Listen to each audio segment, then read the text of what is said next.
So, Jai Hind to all of you and a very warm welcome to the weekly current affairs class for polity and governance. So, this is the third week and we are really thankful to you for your constant support, constant appreciation of this new initiative, right? So, we believe in all earnest that this initiative is helping you people enhance the preparation, gear yourselves better for the civil services exam, right?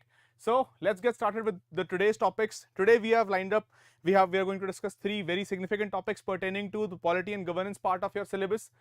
The first amongst that is going to be the debate, which is an ongoing one कि क्या इस देश में simultaneous elections होने चाहिए.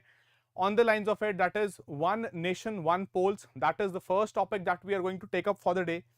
Then the next topic is concerning the pardoning powers of the government. So recently the Supreme Court has issued some of the statements, setting forth the bail to one of the accused in the Rajiv Gandhi assassination case. That is going to be the second topic for the day. And the third topic for the day is going to be the SVEP scheme, right, concerning the developmental schemes for the rural areas. That is what is going to be the third topic for the day. ठीक है जी, चलिए. हाँ जी, good afternoon Rohit, Pranjal, Rohit, Sabiha, good morning, good afternoon rather. चलिए ठीक है. So then let's get started with the first topic of the day, that is concerning the debate going around the one nation, one election. So what is the context? Recently multiple newspapers covered articles wherein they covered the comments that were made by the Chief Election Commissioner Sushil Chandra, saying that the Election Commission as a constitutional body mandated with conducting free and fair elections in the country is ready to implement the idea of upholding or holding simultaneous elections, right? So that is one article. Another article was covered in the Mint also. So that makes it important for us to take a look at what exactly is the issue. So it is, as I told you, that the Election Commission, the head of the Election Commission, that is the CEC, has mooted that India is ready for one nation, one elections.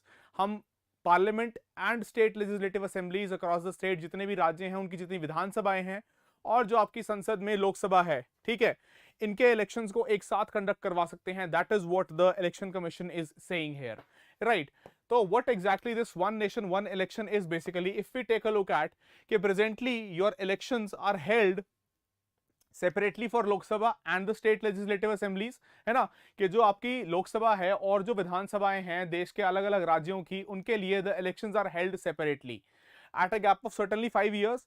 कि जैसे जैसे जिसका term पूरा होता है, देखो जिस date को जो भी हाउस इलेक्ट होके फर्स्ट दिन मीट करता है, the first date of from the first date of its meeting till a period of 5 years, that is the term of the house, चाहे वो लोकसभा हो चाहे वो विधानसभा हो. And after they complete their tenure the elections are conducted.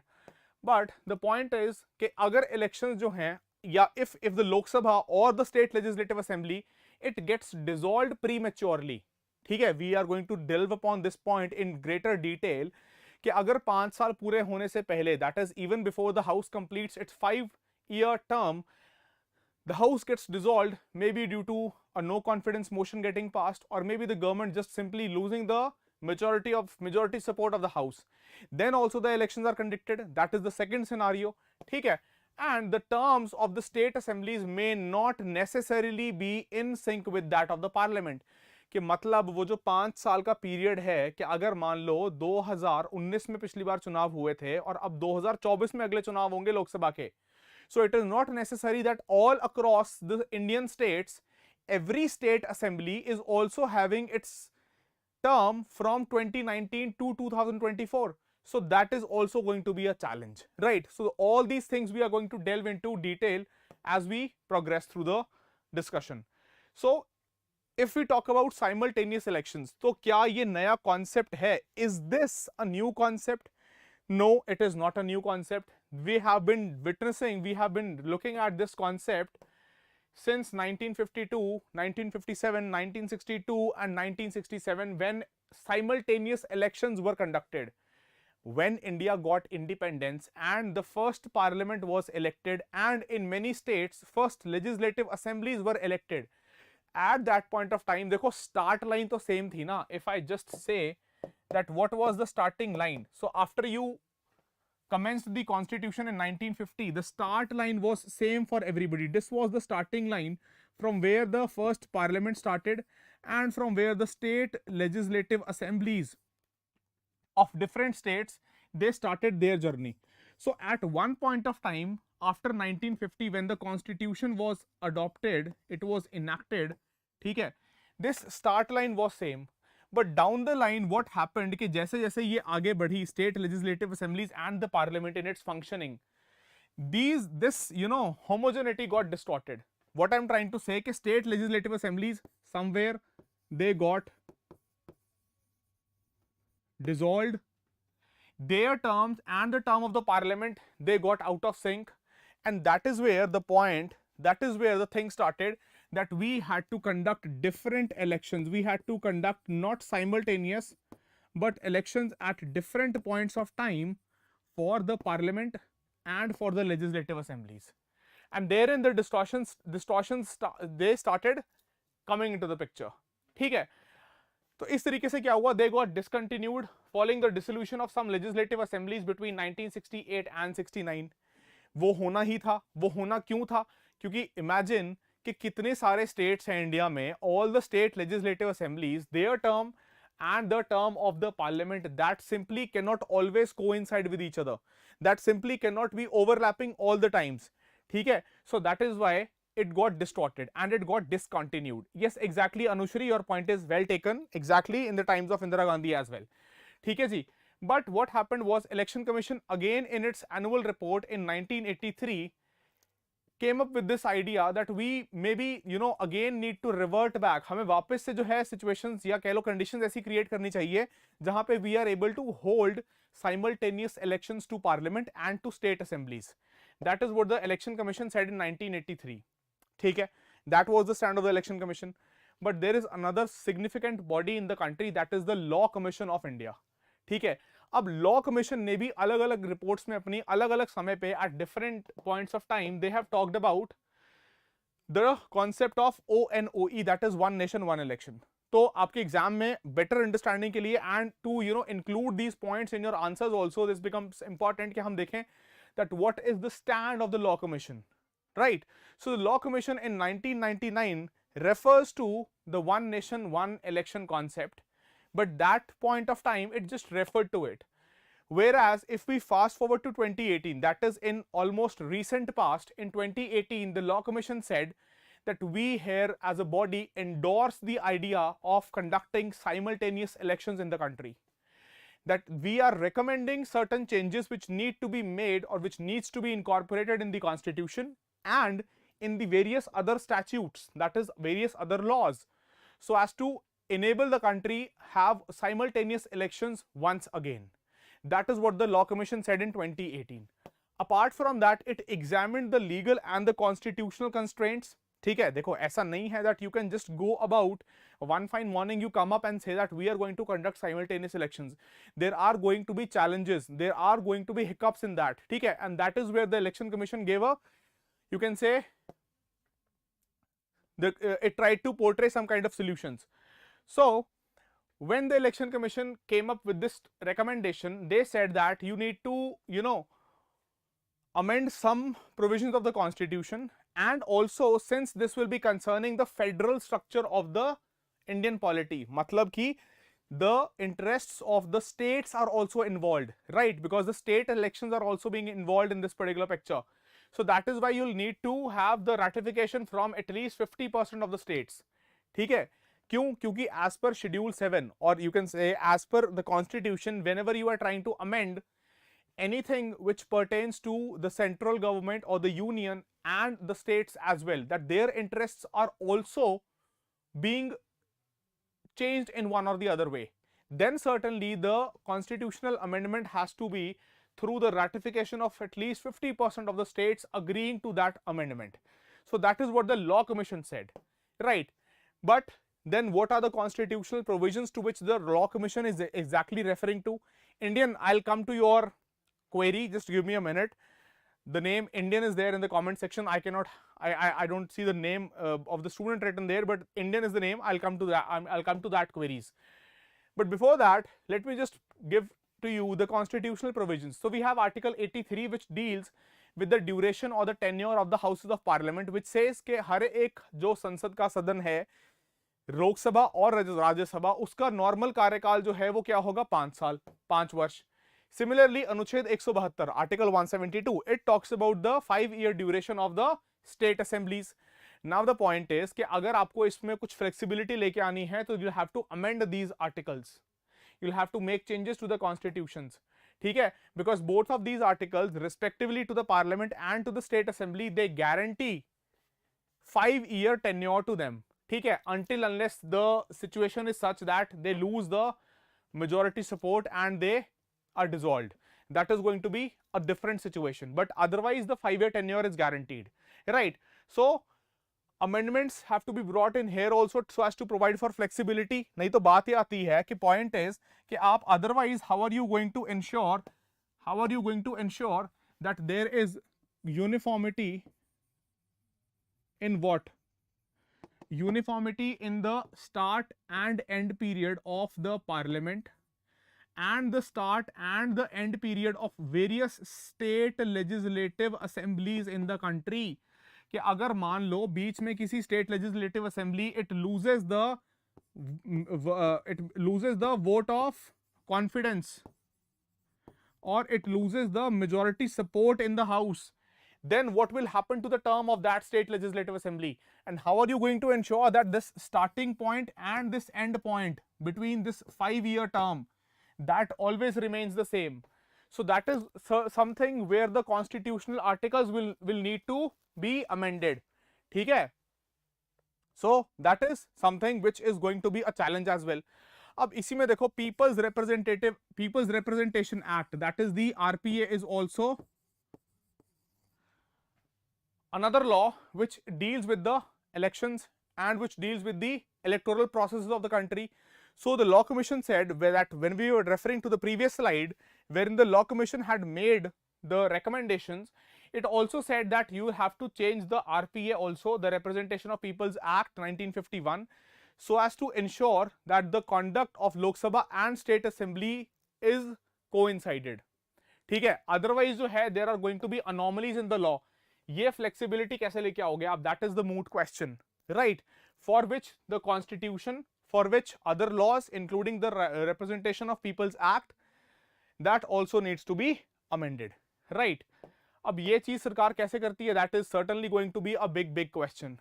So moving from that to the pros and the cons, we are going to take a look at कि क्या इसके फायदे हैं और क्या इसके नुकसान हैं. So first coming to the benefits or to the pros. देखो सिंपल सी बात है, there is massive resource utilization. जब भी अलग अलग देश में चुनाव होते हैं, then certainly there are multiple elections at different times, and these are also having different costs to it. There are costs to the exchequer in the form of the time, labor and monetary terms. You deploy huge number of people from the administration जिनकी सबकी election duty लगती है, चाहे ballot cast करवाने से लेके EVMs issue करवाने से लेके ईवीएम्स की उसके बाद डिपोजिशन, उसको डिपॉजिट करना and then the counting. All that process involves a huge number of administrative functionaries. So that is in terms of the labour. then their time is also lost and there are monetary costs as well.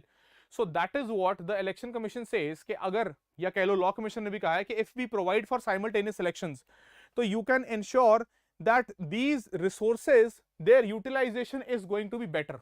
ठीक है, these resources, their utilization is going to be more prudent, you can say. Then engagement of the security forces. What about the free and fair conduct? How is the election commission ensuring free and fair conduct of the elections? To ensure free and fair conduct of the elections, massive amount of security forces are also deployed to oversee that the elections are conducted without any compromise or without any untoward incident. ठीक है, अब frequent elections अगर होते हैं, then these frequent elections, they take away much of the proportion या कह लो substantial amounts of armed police forces from the central government towards their deployment in the election duties, and जहां पे हम उनको use कर सकते हैं to better manage and to constantly manage without any breaks. ठीक है, जितने भी हमारे internal security challenges हैं, there are n number of internal security purposes, right? For all those purposes, these forces, the personnel of these forces, they can be deployed if they are relatively free from their constant engagement in one or the other election across the country. Are you able to understand it? Yes. Type a yes in the comment section if you are able to understand the resource utilization and the massive engagement of security forces. कि भाई इन लोगों की deployment जितनी बढ़ जाती है, जिनको हम कहीं और use कर सकते थे, they could have been used in some other case for some other better security management purpose, right? Because India certainly is having huge challenges in terms of its security as well. So that is going to be the second benefit. Third, governance challenges. अब governance challenges में देखो, what happens is that as soon as the elections get declared, as soon as you are declaring elections, all the administrative setup, जितना पूरा सरकारी ढांचा है, जितने सारे महकमे हैं, all the departments of the government, all that administrative setup of the government, they are engaged in conducting these elections. They are engaged in conducting these elections and their routine work gets stalled. कि जो उनका routine का काम चल रहा है, चाहे वो किसी स्कीम की इंप्लीमेंटेशन में लगे हुए हैं, चाहे वो किसी वेलफेयर मेजर्स को प्रोवाइड करने में अपना टाइम यूटिलाइज कर रहे हैं, all these things they come to a halt or they simply come to a pause, they come at a standstill. ठीक है, अब ये सारी चीजें जो हैं, अगर आप रिपीटेड इलेक्शंस करवाओगे, फ्रीक्वेंटली इलेक्शंस करवाओगे, then the administration is frequently going to be engaged in the electioneering process, in the electoral process, and they are unable to focus on the programs. ठीक है, और इसके साथ साथ एक चीज ये भी तो सोचो, constantly being in the election mode, the political parties or the parties which are in power also, they also leave aside or keep aside the governance issues and they get into the election mode, they get into the campaign mode कि यहाँ जी अब केंद्र के सरकार के उठ के सारे जो केंद्रीय मंत्री हैं, all the or maximum of the or multiple cabinet ministers, they're flying down to some destinations in the country, some states in the country which are poll bound, which are going for elections, and their job is to just keep campaigning for the party and not handling their respective work in their respective ministries. So governance basically is going for a toss, you can say, right? Does that make sense? Certainly that makes sense. Then apart from that, if we talk about that, what about the basic delivery of essential services? Now along with the governance challenges or in the governance challenges itself, हम ये भी तो कह सकते हैं कि sir, what is happening here is that the delivery of essential services to the public is also getting hampered. How? Because if all the government functionaries or multiple government functionaries, including the government school teachers, they are also deployed for the election duties. अब अगर देखो भाई, school का जो teacher ही है, जो school का teacher है, वो टीचिंग का काम छोड़ के अपना इलेक्शन ड्यूटी में ही लगा हुआ है कॉन्स्टेंटली, तो स्कूल के जो बच्चे हैं उनकी पढ़ाई का क्या? What about the loss to their education? And certainly that is another impediment.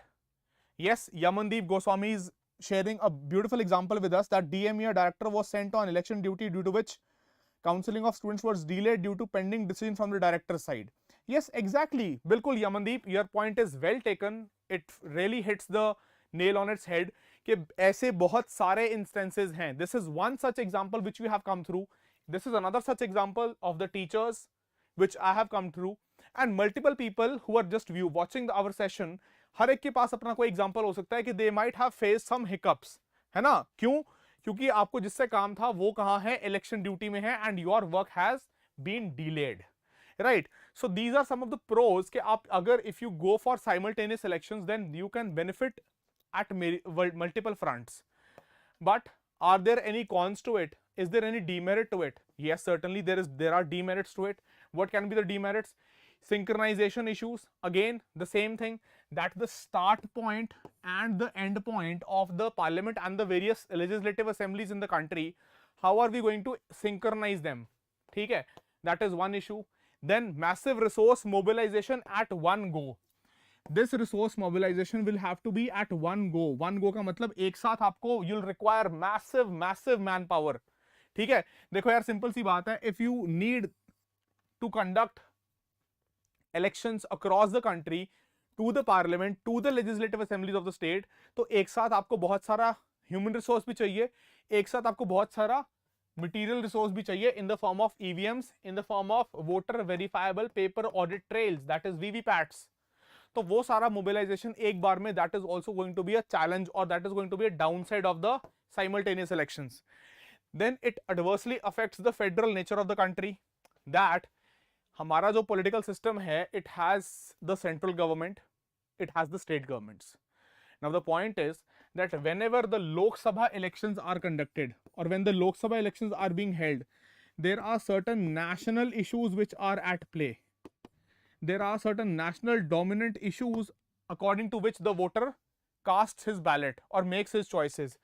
And when it comes to the state legislative assemblies, there the regional issues, we can say, they play a dominant role in how the voter chooses to cast his ballot. Now what the parties say, or what the regional parties say, that the regional developmental agendas are going to be shrouded by, or are going to be clouded by the national developmental agendas, कि जो local issues हैं वो दब के रह जाएंगे under the national issues. So that will adversely affect how the political setup of the country is, that is the federal nature. And certainly it also hampers the delivery of essential services, कि एक साथ जो है अगर सारा का सारा administration across the country, देखो इस पॉइंट को दोनों साइड यूज कर सकते हो आप. क्यों? क्योंकि at one stretch of time Lok Sabha and state legislative assemblies would mean that the entire administration is out of its job. They are in election mode only, or they are working for the election related work only.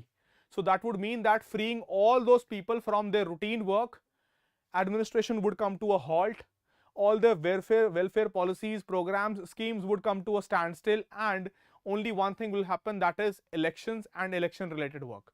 So that is another downside, we can say, of the simultaneous elections. So the point is, what next? Now we can say that the issue is certainly, it concerns the federal structure of our polity, that we have the interests of the states also involved. अगर इतना grave matter है तो ऐसा नहीं, we should not bulldoze, the central government should not try to bulldoze or have its way in a fashion where it does not take on board the concerns of the state, right? So this needs to be discussed, this needs to be debated across the length and breadth of the country, across the political spectrum, taking all the regional concerns on board and assuaging their concerns of the regional parties, and only then moving forward with it. ठीक है, और एक चीज तो आप deny नहीं कर सकते कि हम we can reduce the duration of conducting polls, and apart from that we can enhance the governance of the country. अगर आप constantly election mode में हो तो this governance, it goes for a toss, it goes for a ride, it is hampered adversely, it is affected adversely. ठीक है, but still the point is that this is a very delicate matter, it is a grave constitutional matter, and that is why it needs to be debated, it needs to be talked about, it needs to be discussed.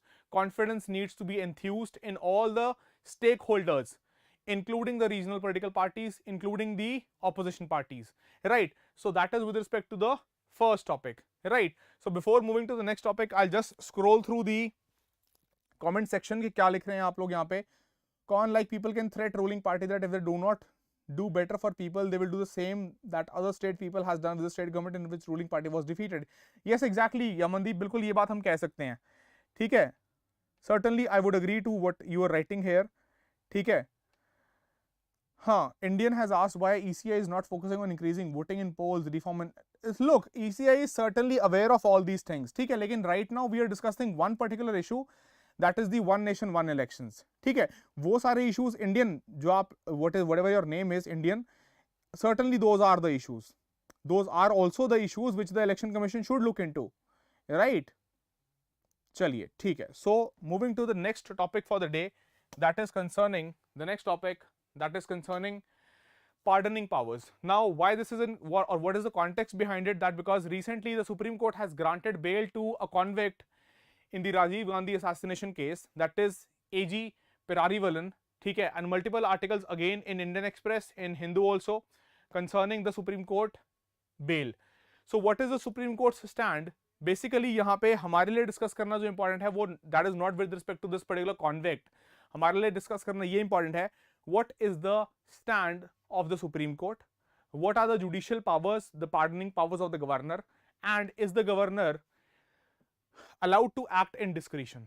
तो supreme court ने कहा है कि sir ऐसा है कि the top court said while granting bail that the governor was mulling upon the petition seeking the pardon for this convict, that is AG Perarivalan, and it was yet to be decided that whether the plea or whether the petition will be accepted by the governor or not.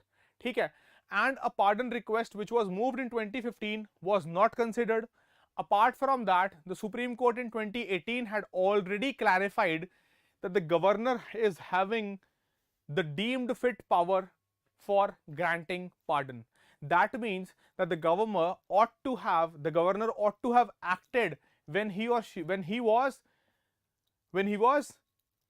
recommended by the state government. ठीक है, क्यों? क्योंकि governor जो है अपनी discretion में हर जगह act नहीं कर सकते, right? So what the court has right now said कि after the governor kept sitting on this particular case, which the Supreme Court has said that is a case which has this important issue. The important issue which the court is highlighting here is that the powers of the governor,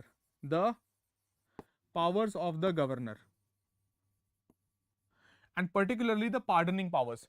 So what did the Supreme Court say? That look, it is not your discretionary power, ठीक है, that you keep on sitting on a mercy plea, and then rather than you take a decision on that, you send that plea to the president.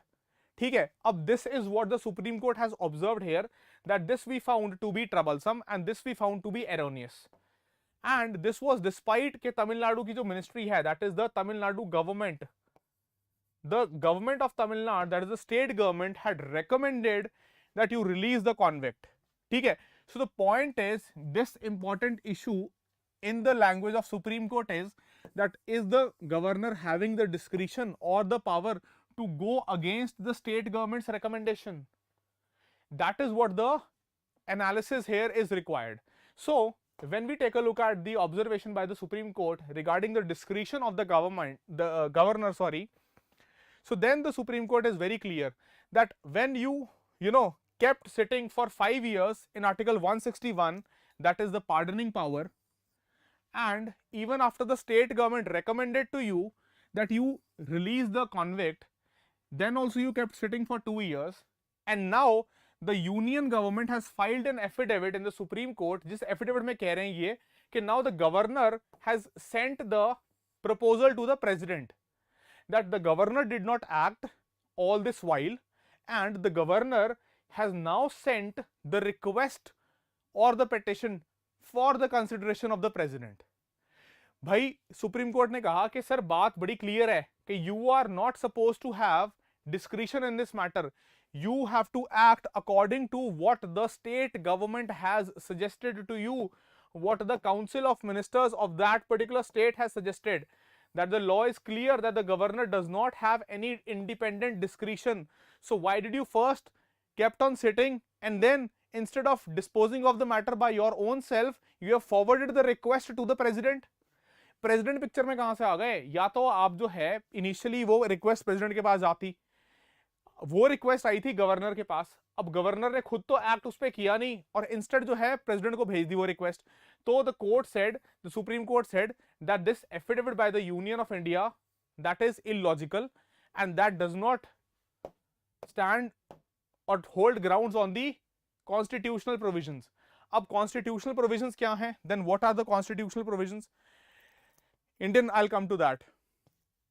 So सबसे पहले अगर बात करें, if we talk about what are the constitutional provisions, then certainly Article 161 जो है, it provides for the pardoning powers of the governor. ठीक है, we read pardoning powers of the president, we read pardoning powers of the governor. So article 161 deals with the powers concerning the governor. अब governor के पास जो ये power है that is overlapping or that is you can say somewhat similar to the pardoning powers of the president, which form a part of the judicial powers. These are not, these are judicial powers, you can say that apart from the judiciary, the head of the state, that is the governor, is having such powers to grant pardon. अब इस article को अगर देखें हम तो governor के पास क्या powers हैं, that the governor has the power to grant pardon, the governor has the power to grant reprieves, respite, remissions of any punishment. But the point is, एक तो इन टर्म्स का मीनिंग क्या है, what do we mean by these terms, we are going to look at that, hold your breath for that. And apart from that, where a governor of the state, कौन सी particular instances में एक राज्य का राज्यपाल जो है वो ये पावर्स एक्सरसाइज कर सकता है. So when we talk about, you have heard about schedule 7, yes you have heard about schedule 7. हाँ जी, the constitutional breakup of powers, that is when we talk about the schedule 7 of the constitution, what does the schedule 7 talk about? schedule 7 किसके बारे में बात करता है, कुछ lists के बारे में बात करता है. exactly, the schedule 7 talks about the union list, it talks about the state list, and it talks about the concurrent list. So when we talk about the state list prescribes those subjects, state list हमें वो subjects बताता है जहां पे the state government will have the power or over which the state legislature can make laws or over which the state government has the executive power. Exactly. ठीक है जी. तो जो ये list state list है which also is said to be the list 2, ठीक है, this is the list 1 and this is the list 3. So with respect to this list 2 which happens to be the state list under the schedule 7 of the constitution, जो भी state government की executive powers हैं and जो भी state legislature की legislative powers हैं, so concerning the legislations made by the state, over that the governor can exercise his or her pardoning powers. कि जो ये governor है state का, this governor of the state can exercise his or her pardoning powers only on the legislations which are under the jurisdiction or the domain of the state government and not on the legislations which are under the domain of the central government or the parliament. ठीक है, is this thing clear? अब इसके साथ साथ जो है concurrent वाले पे भी, क्योंकि concurrent list जो है that applies to or that empowers both the union and the state to have jurisdiction on the concurrent list. So here the governor can also be a part of it.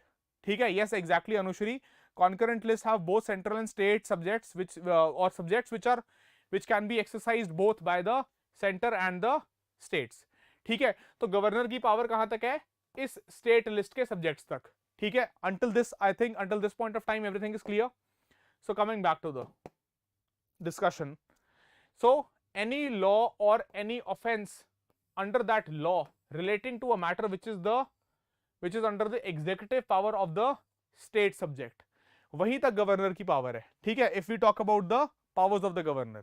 ठीक है, तो the governor you have understood now is not having unlimited or pan India pardoning powers. ठीक है, the governor unlike the president, the governor's powers are limited, right? Then moving to the pardoning power of the governor, detailing each term. तो देखो यहां पे एक तो बात है कि इन टर्म्स का मतलब क्या है, और दूसरी बात है कि is the governor and the president both having almost the same powers. ठीक है, क्या गवर्नर और प्रेसिडेंट की पार्डनिंग पावर्स एग्जैक्टली सेम है? No, their powers are not exactly same, they are almost similar. Why are they not same? Because governor can completely absolve the offender from his or her crime, but the governor cannot pardon the death sentence which only the president can do. देखो pardon का मतलब है कि आपने पूरे तरीके से convict को रिलीज कर दिया, या कह लो उसको अब्सॉल्व कर दिया। You have freed the convict both from the sentence and the conviction, that the offender now is just like a normal person who has not been found guilty of committing any crime, that you are an innocent person.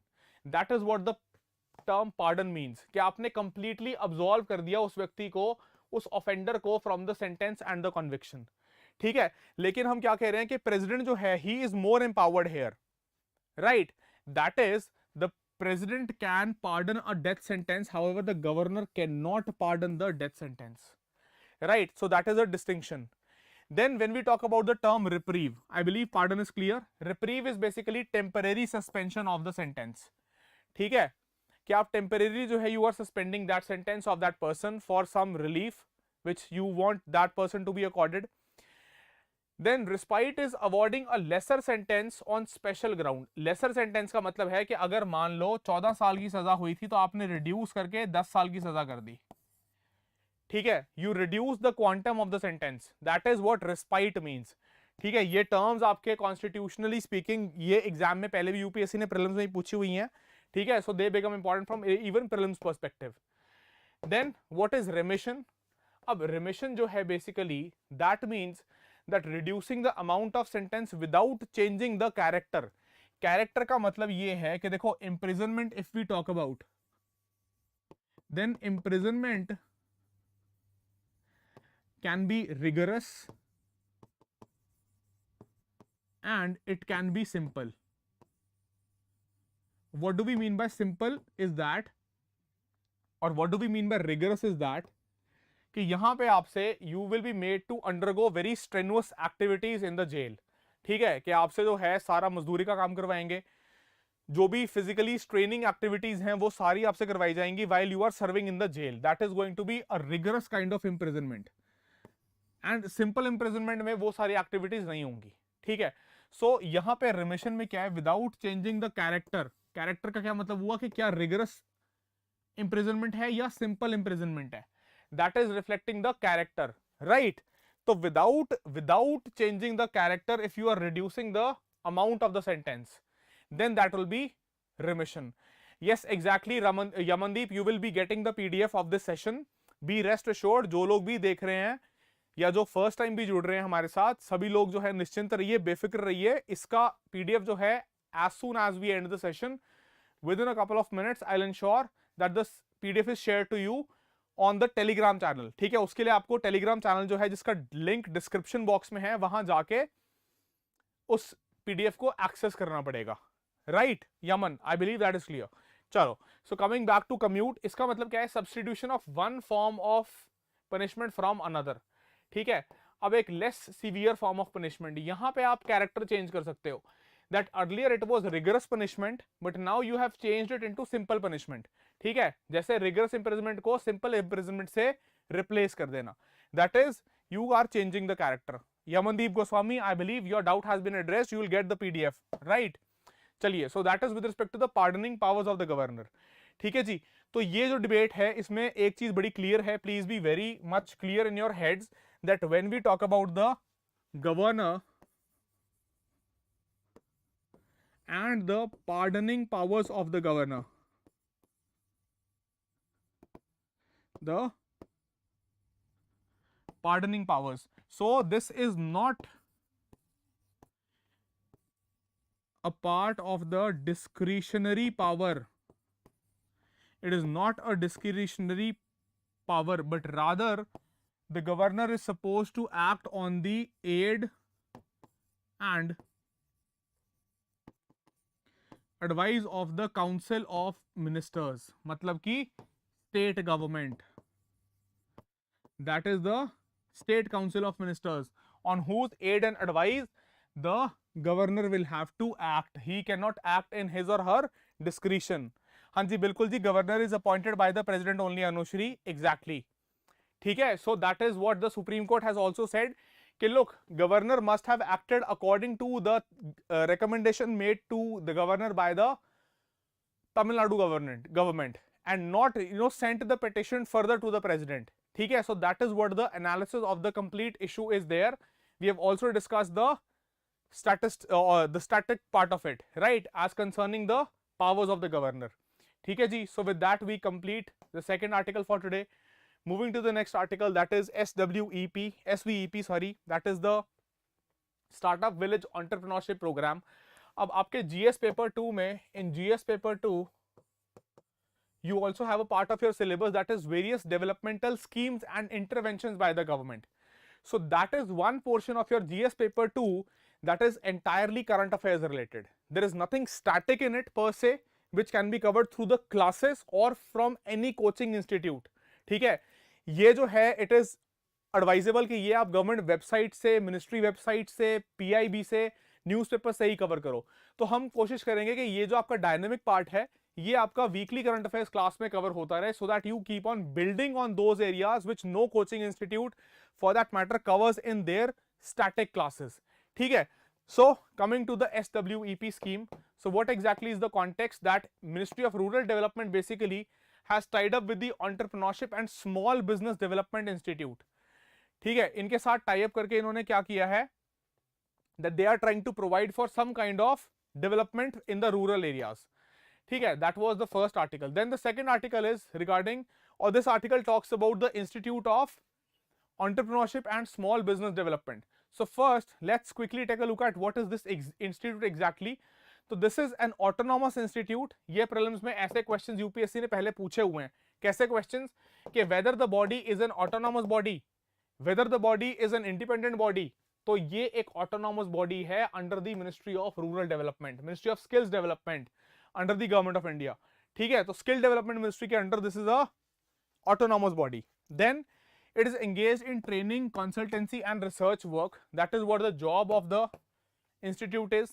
Aims at promoting entrepreneurship and skill development. And major activities जो हैं वो basically यही हैं. Indian, I'll come to the doubt, don't worry. कि training provide करना, management development programmes run करना, entrepreneurship skill development programmes run करना, कहां पे, रूरल एरियाज में पर्टिकुलरली. ठीक है, बिकॉज दैट इज व्हाई और that is how this particular SVEP is there. ठीक है, ये तो हो गई कुछ इंस्टीट्यूट की बातें, right, that is how the institute runs और that is some of the information regarding the institute. Now when we come to the SVEP, so this is a part of the Deen Dayal Antyodaya Yojana, that is the National Rural Livelihoods Mission. ठीक है, so the scheme is a centrally sponsored scheme, जून 2011 से implement हो रही है. और इसके regarding हम कर क्या रहे हैं कि हम रूरल एरियाज में भी trying to provide the rural population with some kind of skill development and through that ensure that they turn successful entrepreneurs. ठीक है, तो implementation किसके द्वारा है? Implementation is being done by the National Rural Livelihoods Mission under the Ministry of Rural Development. Right, so that is the implementing agency. अब इसके साथ साथ if we take a look at what are the objectives, कि हम achieve क्या करने की कोशिश कर रहे हैं, what is the benefit which you are going to extract through this scheme, through the objectives. So that is basically that we are trying to support the rural poor. ठीक है, क्योंकि हम ग्रामीण इलाकों के लिए बात कर रहे हैं, particularly village entrepreneurship की बात हो रही है, right? So we are trying to support them कि वो stand कर सकें अपने खुद के पैरों पे, वो खड़े हो सके अपने खुद के पैरों पे, and how entrepreneurship या कह लो कुछ छोटा मोटा कुछ भी व्यवसाय शुरू करके they can be financially independent. ठीक है, और जब तक वो एंटरप्राइज स्टेबलाइज ना हो जाए तब तक सरकार उनको सपोर्ट देने की बात कर रही है. देखो, whenever you start a new enterprise, ठीक है, whenever you start a new venture, तो आपके पास सीड कैपिटल होना चाहिए, आपके पास इनिशियल अमाउंट ऑफ कुछ इन्वेस्टमेंट होनी चाहिए, so that you are able to start that thing. But एक पॉइंट ऑफ टाइम तक क्या होता है कि आपके प्रॉफिट्स जो हैं वो नहीं आने शुरू होते. You do not start earning over and above the expenditure which you have made. तो वो बड़ा क्रूशियल टाइम या बड़ा क्रिटिकल फेज होता है किसी भी एंटरप्रेन्योर के लिए या किसी भी बिजनेसमैन के लिए, that whether the business will be successful और not, whether the entrepreneurial journey will be successful और नॉट. ठीक है, सो दैट इज वेयर होगा क्या कि the government will come into the picture and it will support you in those areas where you are providing self-employment, where the government is providing self-employment opportunities. ठीक है, अब इसमें क्या आपको होगा या कैसे करा जाएगा ये? Through financial assistance, through training in business management, because not everybody from the rural area, remember this context of operating in a rural setup. हर कोई MBA नहीं है वहां पे, या हर किसी के पास ऐसा कोई रिसोर्स नहीं है जहां से वो बिजनेस मैनेजमेंट प्रैक्टिसेस सीख सकें, ठीक है, लेकिन ये आपको बिजनेस में हेल्प जरूर करती हैं. So that is why the financial assistance and the training in business management will help the person sustain in that business.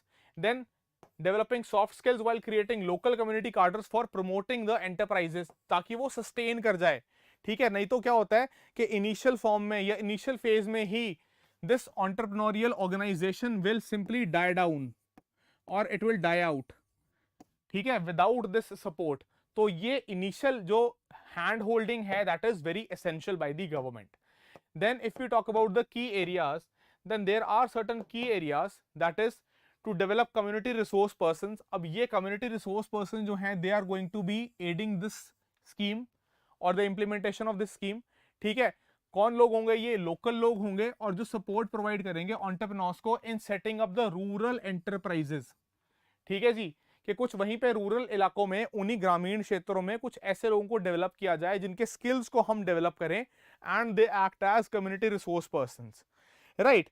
Then to promote block resource centres in SVEP blocks. अब ये block resource centre जो हैं, they will be comprising of individuals who are having developed skills, ठीक है, and who can help in the implementation of the SVEP program, ठीक है. So that is going to be a cluster of people or a cluster of, you can say, villages which will be a block together, ठीक है, coming to the support of the various SVEP people who are enrolled in it, या कह लो various entrepreneurs enrolled in it.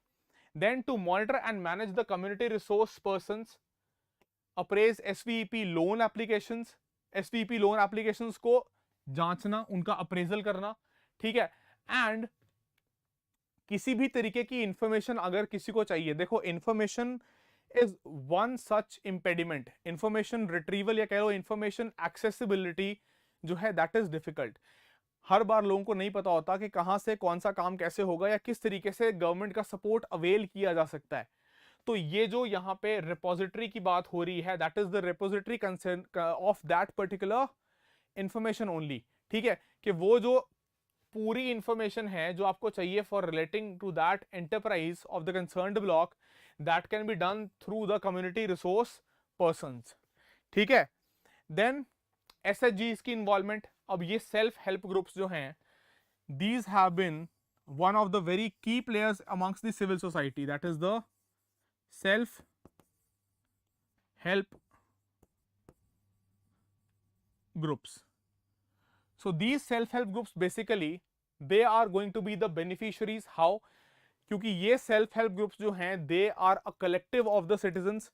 They run some of, you know, some or the other form of very small enterprise, या कह लो कि ये इकट्ठे होके pool इन करके अपनी इन्वेस्टमेंट्स, अपनी मनी को करते क्या एग्जैक्टली, कि ये अपने पैसे को एक साथ लाके they try and run some or the other organisation, some or the other enterprise, कोई भी छोटा मोटा व्यवसाय करने की कोशिश करते हैं. अब इनके लिए ये एक स्कीम जो है ना, that is certainly going to be beneficial, ठीक है. एंड द डे NRLM इज, this is not only for the support, not only for supporting the existing ones but also the new entrepreneurs, कि चाहे आप already उस किसी business में existing player हो, then also you can get the support, और अगर आप नए सिरे से सेटअप कर रहे हो, then also you can avail the support, ठीक है जी. Why the government still focus on skill development? Indian, first of all, write your name, right? Don't be anonymous. And second, that the government will have to focus on skill development, क्योंकि बिना skill development के there is a huge mismatch between the requirements of the industry and the skill set which the people in the country possess. Despite there being failure, ठीक है, चाहे कुछ भी आप ये कह सकते हो, that is certainly those are shortfalls. That there have been failures on the front of the Stand Up India initiative, Skill India initiative, etc. But still you have to ensure regular reskilling, regular upskilling of your population. You cannot just leave them to fend for themselves. आपको उनको skill set अगर नहीं provide करोगे then वो कुछ भी नहीं कर पाएंगे, ठीक है? हाँ exactly यमनदीप, women are mainly involved and it will lead to women empowerment also. Anushri, yes, women's in village take more participation in SHGs, agreed to that. और उसका एक ऑफशूट ये भी कह सकते हैं कि अगर सेल्फ हेल्प ग्रुप्स की इन्वॉल्वमेंट होगी विच आर इनवेरिएबली और मोर women dominated, then the women empowerment also would happen from that, right? Why? Because the women will become more financially independent through these support systems by the state and they will also acquire better skills. ठीक है जी, so that is what the significance here is, that you provide for employment. देखो simple सी बात है, rural area में employment provide करने के लिए this is one of the best things that you provide skills to the people and you enable them to run some of their own small enterprise, their own business, and through that they can engage the rural population in some constructive activity. ठीक है, employment opportunity provide करके उनको आप जो हो livelihood provide कर सकते हो, and not necessarily that everybody has to fall back to MNREGA kind of unskilled thing. क्यों मनरेगा पे हमारी इतनी डिपेंडेंस है? क्योंकि the rural population when we talk about it is mostly unskilled. अब अगर if I address what Indian was referring to also, that if you let them remain unskilled, तो फिर ये मनरेगा वाला काम ही डिमांड करेंगे, ये और क्या करेंगे जीवन में अपने बेहतर। Getting the point? तो इसीलिए इट इज वेरी इंपॉर्टेंट कि आप इनको स्किल प्रोवाइड करो, you impart them the requisite skills, right? Then their economic development will also happen.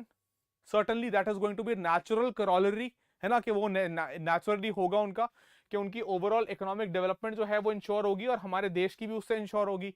Then access to banking system, how they are going to get integrated with the formal channels of the banking system। ठीक है, कि जो ये financial support receive करने की बात आ रही है वो कहाँ से आएगा? financial system से ही तो आएगा, formal banking system से आएगा। That would also include maybe the मुद्रा बैंक loans। ठीक है, तो आप क्या कर रहे हो, इनको मनी लेंडर्स के क्लचेस से you are trying to free them from the clutches of the money lenders which charge very high rate of interest, very high, right? Then innovation. अब they are the people who really know about what their ecosystem needs, what their rural setting needs, and what can be successful in their rural area। ठीक है, तो इसलिए they'll also promote, they're also going to promote an innovative ecosystem, accelerating the economic and social gains at the level of the rural community in their vicinity, कि इनके area में जो rural community है उसकी डेवलपमेंट ये ensure कर सकते हैं। ठीक है जी, so that is how it is going to be very beneficial for the players in the rural area, right? So if we talk about their livelihood also, तो e-governance domain की अगर मैं बात करूं, if I talk about the e-governance domain, right? So since we are also wanting to include the information technology based workflow management here, ठीक है, जो किससे बना होगा? Web based system as well as mobile based systems. तो e-governance के साथ साथ you also are going to promote m-governance,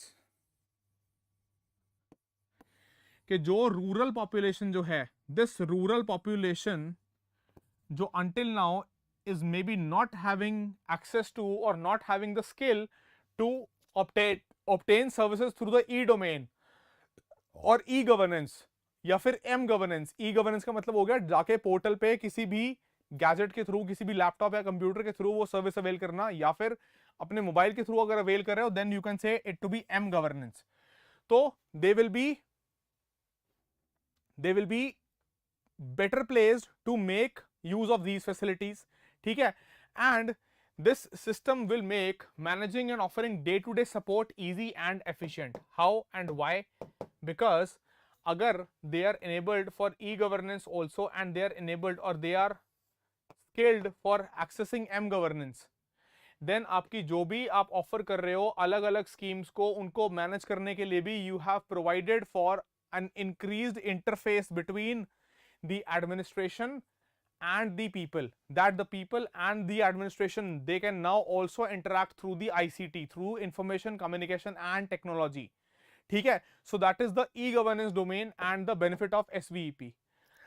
Now apart from the things which we have discussed, अगर थोड़ा सा background में जाएं और हम बात करें, we talk about that how COVID-19 is also related, या COVID-19 के दौरान इन लोगों ने कैसे behave किया या कैसे उस situation को tackle किया. Then face masks have been one thing which has become, or which were, massively produced by these SHGs, which were involved in the tackling of COVID-19 pandemic. ठीक है, क्यों? क्योंकि masks जो हैं, they were a requirement for those times, still we use them, है ना. And these face masks, they were produced by these women self-help groups, जिनको आप अभी partner करने की बात कर रहे हो through the SVEP scheme, right? And if we talk about the numbers are also substantially high. ठीक है, as roughly 3 lakh SHG members and 59,000, or you can say roughly 60,000 SHGs, they were involved in it, and they could produce as good as 23 crore face masks, ठीक है, in almost 150 days. So just look at the potential, which we can harness through the scheme. ठीक है, and they generated a good amount of business worth rupees 350 crores. ठीक है, जो government ने इनसे procure किया है चीजें. सो ये जो डेटा आपको प्रोवाइड करने के पीछे मकसद है, या इस एंगल को हम क्यों टच कर रहे हैं, so that you get an understanding that why such schemes are important and how the government can utilize the great potential which the self-help groups are having. ठीक है, so that is what the data also tells us, right? So this is another infographic. You can take a look at these statistics कि कितने ज़्यादा successful अभी तक ठीक ठाक रहा है startup village entrepreneurship program, right? That is 96% increase in savings reported by entrepreneurs under SVEP. So simple सी बात है कि अभी तक ये लोग किस में होते थे? अभी तक ये लोग होते थे debt में. Until this point of time, these people used to be in debt, and now if they're able to save, then that is absolutely a delight. That is absolutely a delight to have them save their money. ठीक है, so startups, they certainly have a great potential in the country, and that is why the government really needs to embark upon harnessing that potential. ठीक है, is it not the fact that in the name of skill development finance these middlemen looting governments? No, you cannot just have such pessimistic attitude, right? You have to be optimistic. If you are a serious aspirant and you want to be in the IAS, then the IAS has to work on optimism. It cannot just work on pessimism. You have to be realistic, but you have to be optimistically realistic, right? And that is where you have to understand that India is certainly a land of opportunities, ठीक है? And through these startups, you can really harness those potentials, right? And we are trying to cater to those aspirations only, ठीक है? So if the scheme is really, implemented well, it is going to really build an inclusive society where we provide opportunities to all the sections of the people, especially the rural ones, right? So with that, we have come to an end of the third topic as well. ठीक है जी? How optimism can help when impractical aspect is visible. See, that is up to us. That is entirely up to us. That whether we want to make the governance systems, whether we want to make the administration run better, or we just want to take a look at the dark side of it. ठीक है, ये हमारे ऊपर है, civil society के ऊपर भी है, और you people tomorrow, turning out from aspirants to the administrators, right? So that is all I can say here. Thank you so much for joining in. Visit the Telegram channel, you'll get the PDFs there, and if there are any doubts which have remained unaddressed, I'll let you know in the comment section, right? So on that count, thank you so much. Tomorrow you're going to have Indian Economy Current Affairs by Anurag sir. So join us again at 2:30 tomorrow. Thank you so much. Stay safe, study well, and I'll see you next week. Jai Hind and bye-bye.